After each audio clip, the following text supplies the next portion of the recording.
আমি যমুনা দেবী diagnostic centre Mallarpur থেকেই বলছি। আমরা এক ভদ্রলোককে দেখেছিলাম যার প্রক্সিমাল ফ্যালেন্স কিন্তু ফ্র্যাকচার হয়ে গেছিলো। আপনি দেখতে পাচ্ছেন ডেট মোটামুটি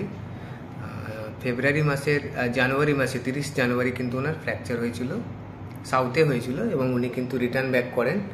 তা ফ্র্যাকচার হয়ে যাওয়ার পর ওনার জায়গাটাতে একটা আলসারেশন হয়ে গেছিলো, ঘা, প্রচুর বড় পরিমাণে ঘা ছিল। এখানটা কেমন ছিল যখন আমাকে দেখাতে আসেন? এই ঘাটা কেমন ছিল আপনার? অনেক বড় হয়েছিল, পুরোটা ফেটেছিল। পুরো ফেটেছিল, শুকোচ্ছিল না? হ্যাঁ, শুকাচ্ছিল না। বেশ বেশ। কতদিন ওষুধ খেয়েছিলেন, অ্যালোপ্যাথি ওষুধ? 2 মাস মতো খেলেন। 2 মাস তো আমার ওষুধ খেলেন, হোমিওপ্যাথি ওষুধ খাচ্ছেন। বেশ, ঠিক আছে। এখন ওটা জায়গাটা কি দেখছেন? এখন তো প্রায় ভালো হয়ে গেছে, শুকিয়ে গেছে, আর কিছু বেরোয় না তো? দেখুন, ওখানে কন্টিনিউয়াসলি একটা ডিসচার্জ ছিল এবং জায়গাটা অনেক বড় ছিল। আমি আগে আপনারা ভিডিওতে দেখতে পাবেন।